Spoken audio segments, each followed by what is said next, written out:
about to show you stage 2 of our pop exercise. So with Ari, we taught you how to get them to enjoy going around and wrapping one leg, and then working with them to hop into the middle and getting loads of rewards for that. With Coda, we're going to teach you how to add a position, so either a sit or a down in between your legs, and also to get reduce a little bit of that food that we're using as well. So I'm going to stand up and let's get started. Good boy, Coda. Ready? Right. So Coda wants to start in front. I'm going to not really use too much food in my left hand this time, and I'm going to reward him for hopping into the middle. So we're going to get him around my leg. He meets me in the middle like we did with Ari, and he's gone down into a drop, which is lovely. Right, and get tons of rewards in between my legs. So let's try that again. No food in my left hand. We're going to wrap him around. He's going to meet that food up here. And if I want to get him into a down position, I can lure that position down.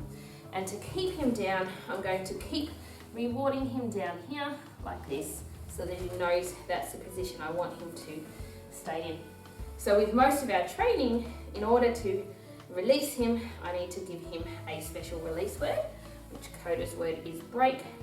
If you have a dog that is still learning their release cue, you may choose to toss food off to the side to encourage them out of that position. So break and a bit of a food toss to get them forward and out.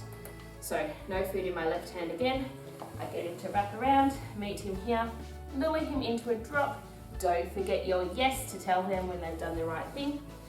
Keep feeding for staying in that down position. So Coda will only get food while he's in a down position. And then I'm going to release him with break and toss a treat off to the side. So what I'm going to do now is try and make that look like one smooth motion. So I'm going to wrap him around my left leg. He's going to come into the center. I'm going to lure him down into a drop. Notice that I'm not saying the drop cue, because eventually I just want to say one cue. I don't want to have to additionally cue that down position. So here we go. I'm going to wrap him around.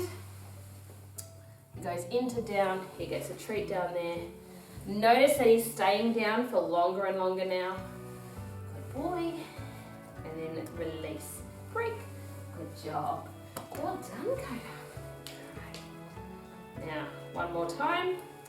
Get him to wrap around. Yes, nice.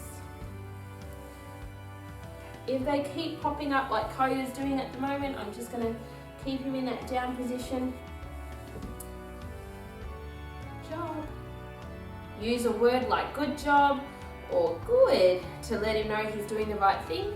But I don't want to keep feeding him, because then I might end up with a sit and a down and a sit and a down and a sit and a down, which I don't really want to do. And release, break. Yeah. Right. Let's see if I can get him to hold that down for a little longer. So I'll get him to wrap around. He goes into the down position. Yes, good. There we go. So he's not popping up as much anymore. Good. Break.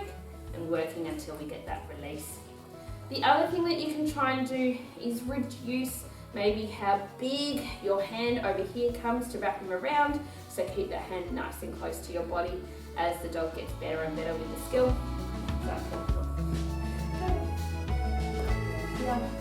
And then down into that position. If they want to hold out, that's totally fine. I'm just going to hold the treat there and keep encouraging him to go into that down position. And if it's just not going to happen, then what I might do is just reset. So there's nothing wrong with resetting, but I really don't want to use that cue to try and encourage him to go into that down. So round again, and there we go. That time we got it lovely.